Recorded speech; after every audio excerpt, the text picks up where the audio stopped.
It is more common than you think that interviewers ask questions for which candidates haven't prepared for during job interviews, and to a certain extent, this is part of the equation. I mean, it would be a bad interviewer if they would only ask questions for which you prepared in advance.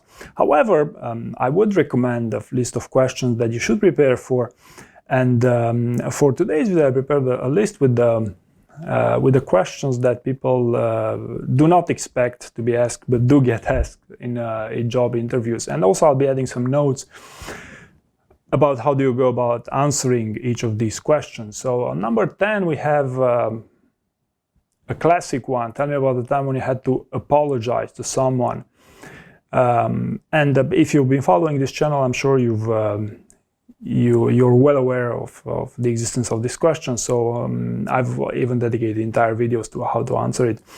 So just in short, you should come up with a genuine failure, a proper failure that ideally should be quantifiable, that should have some impact, and you should, of course, focus on the learnings. You should use the STAR method to exemplify that particular situation, and that situation should be during the past 5 years or so, depending on how long your career has been. So this would be on number 10. On number 9, a time when you were 75% through a project but had to pivot strategy. And here, the number one feedback that I hear from people is that they do not actually understand the question. So this actually refers to when you were working on a project, and towards the end of this project, there were some change from that required you to pivot strategy. And well, I made a poll here on YouTube, and this is actually the second most difficult question in my poll to answer. And I believe that one of the main reasons for not having an answer to this question is because you do not realize that zooming in and zooming out of a challenging project inevitably gives you an answer to these types of questions. So just think of a project when you had a challenge, and make that challenge be at 75% through a section of that project if you want, and use that example.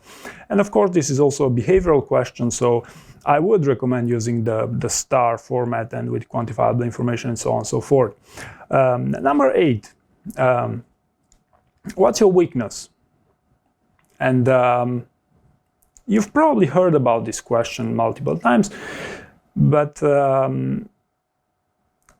I would be inclined to say that not many people have great answers for such a question, because let's admit it's not all that natural to talk about your weaknesses, and no one wants to talk about their weakness after all. So that's why the question is it doesn't come in naturally.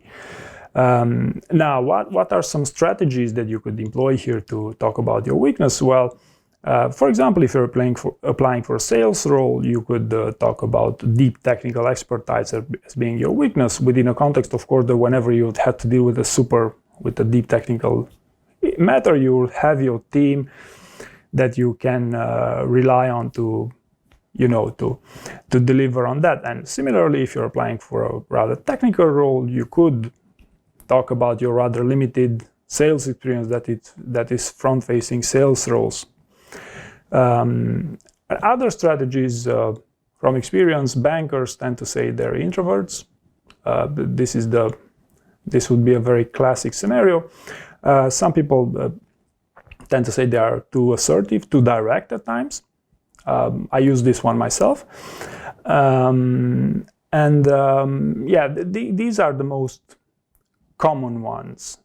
But of course, you should think about your own, and of course, public speaking is the number one most commonly used. But I would say it's no longer in fashion to use this one, so I would be against it.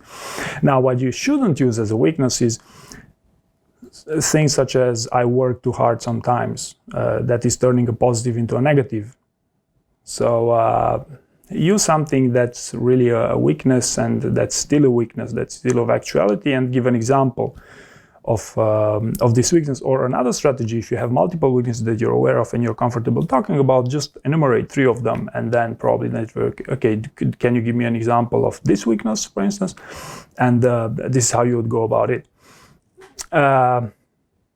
Number 7, describe a time when you found a simple solution to a complex problem.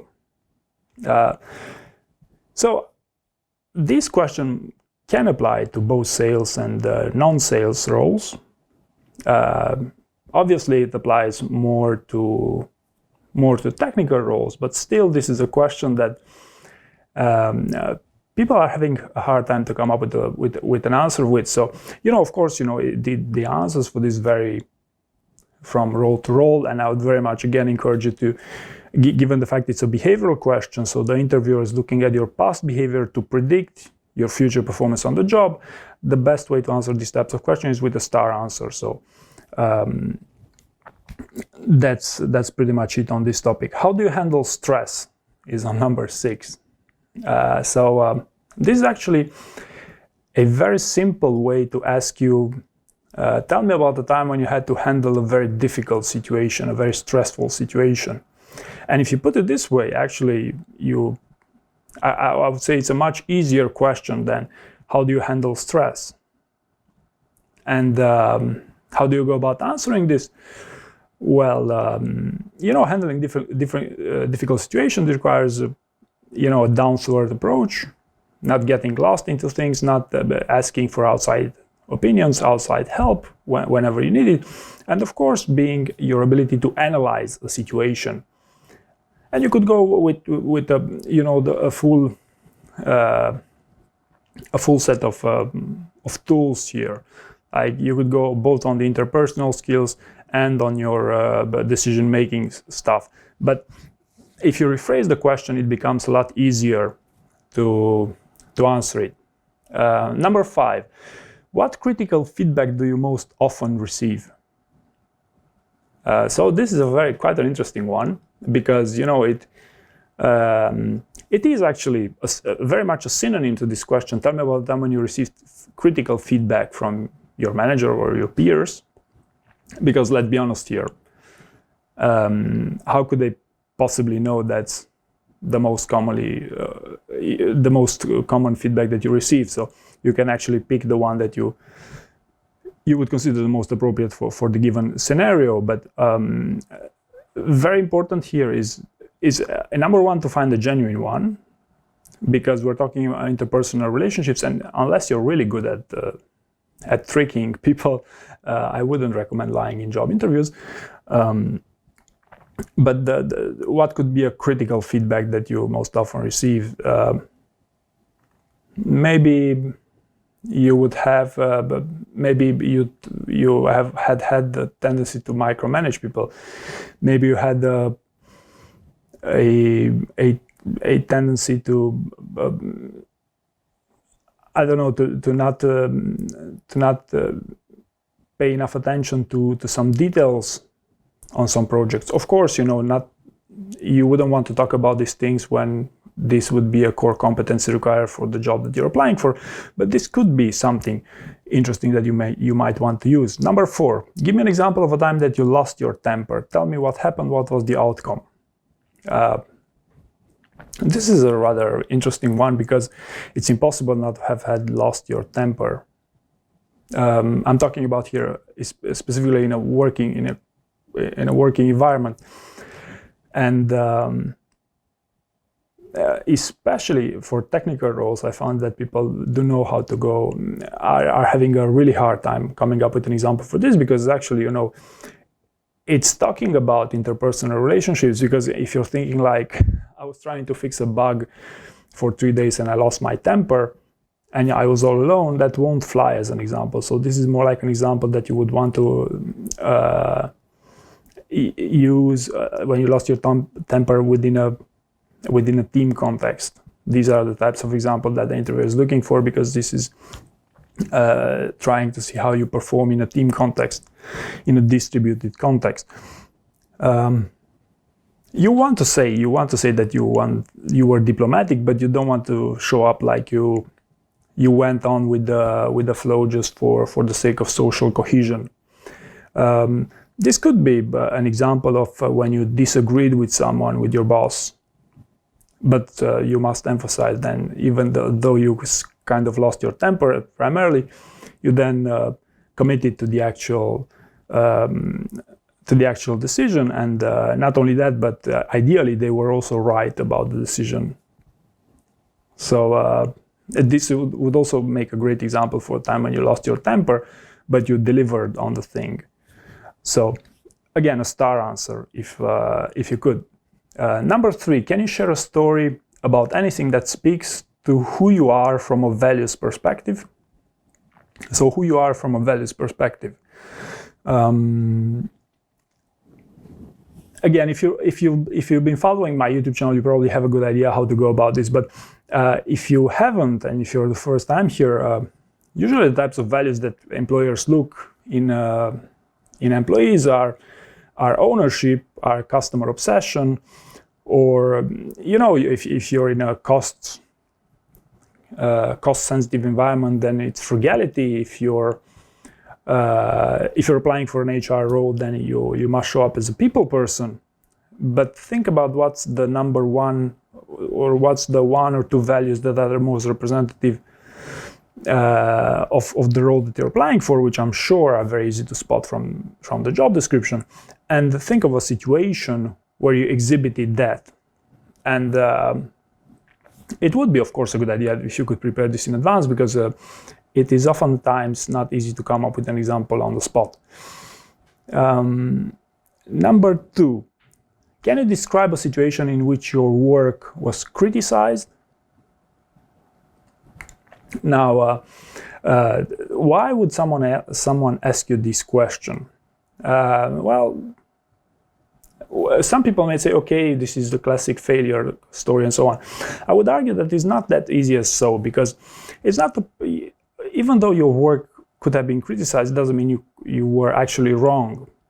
But what this is an interpersonal, this talks about your interpersonal relationship, about your people skills, how you deal with other people. And from experience, I can tell you that there are people, especially whom working in senior roles, who are having a very hard time, a very tough time to receive feedback. So they, even people that I coach, it's obvious to me that they say yes, I understood what you said, but they do not take feedback seriously. And they, not to be unfair, not to be biased here, that older people tend to do this, but there are certain people that cannot take feedback easily, and it could be a temporary thing. It could be that they pass through some rough times, in which they're not in the state of mind that allows them to take feedback constructively. But it could be also something more systematic. So this is the number 1 reason why someone would ask you this question, and try to answer it, and try to even record yourself, or try to role play this with a friend, and see whether you come up with a great example of you taking feedback constructively, or you just took feedback and did not actually change the way you went about those things. And ask your friends whether they thought you were genuine about this. Because from experience, this question can be quite revealing in certain situations. And finally, number 1, what's the one project that you're the least proud of? And I actually asked this question to some of the people that I coach, and I was actually quite surprised that people do not realize that this is actually tell me about the time when you failed. So this is more like, there are 2 dangers here. Either you do not realize it's tell me about the time when you failed, either you think this should be your worst nightmare, your worst work experience in the job, and you actually undersell yourself. You give something that, you give a failure that's too much of a failure to be an asset in a job interview. You disqualify yourself without wanting to do so. So, long story short, this is exactly the same. This should be answered exactly in the same fashion, like tell me about the time when you failed on a project in this instance. It should be, you should focus on the failure. It should be a genuine failure. It should be a quantifiable failure. That if it's not a quantifiable failure, I would oftentimes is not a proper failure. And you should focus on the learnings, how you grew from that project that you're the least proud of. So it's a situational question. It's a behavioral question. So you should spend 1 or 2 sentences for the situation, 2 or 3 sentences for the action, the actual failure, and 3 or more sentences for the learnings. So you should have 2 or 3 learnings at minimum for your answer to make an impact, to be a good one.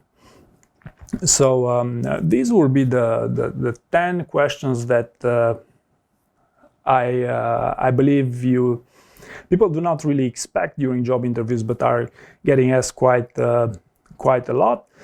So as always, thank you very much for watching, and if you do want to support this channel, please also feel free to share your interview outcomes in the comment sections of the videos. Thank you.